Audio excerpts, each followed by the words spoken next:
अगर आप भी चाहते हैं कि लापालॉप म्यूजिक का हिट ऑडियो वीडियो सबसे पहले आप तक पहुंचे, तो हमारे चैनल को सब्सक्राइब कीजिए और साथ में बेल आइकन दबाना ना भूलें।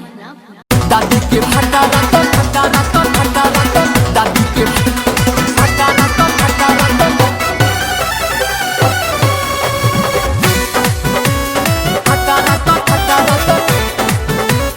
फटा रतो फटा रतो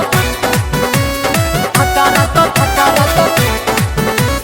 फटा रतो फटा रतो जाने कवन उतो इलिम्बा सिखले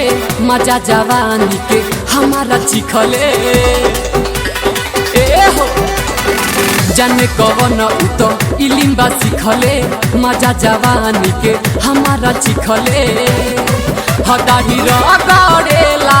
छाती में रोजे करेला कामेराती में दादी के भतारा तो टाटी में है रोजे करेला कामेराती में दादी के भतारा तो टाटी में दादी के भतारा तो फटारा तो फटारा तो दादी के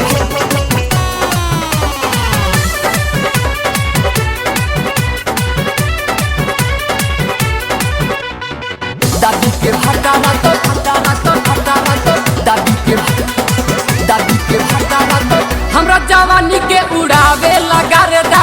रोजे बाजारी पके खाके पाने जा रे दा खाके पाने जा रे दा खाके पाने जा रे हमरा जवानी के उड़ावे लगा रे दा रोजे बाजारी पके खाके पाने जा रे दा दर्द उठेला तो नसे नसे छाती में रोजे करेला कामेराती में दादी के भतारा तो टाटी में है रोजे करेला कामेराती में दादी के भतारा तो टाटी में दादी के भतारा तो भतारा तो भतारा तो दादी के भतारा तो भतारा तो भतारा तो भतारा तो भतारा तो भतारा तो भतारा तो भतारा तो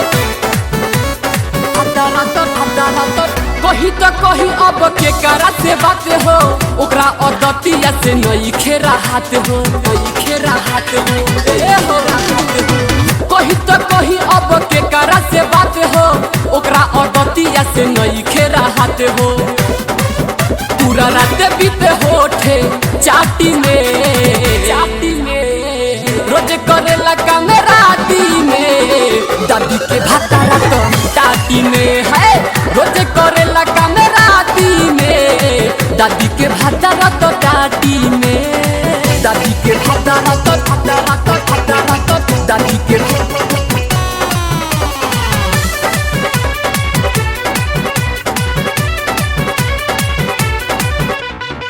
दादी के भतारा तो भतारा तो भतारा तो दादी के भतारा तो आशीष अविनाश नीक बा इयारावा मनिया मनी बेसे रखेला नियारावा रखेला नियारावा रखेला नियारावा सुनील शुभम नीक बा इयारावा अखिलेश जितेंद्र से रखेला नियारावा खूब करेला प्यार दे हाथी में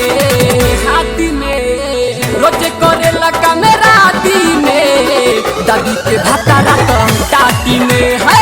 रोजे करेला कामेराती में दादी के भतारा तो टाटी में जाने कवन उतो इलिम्बा सिखले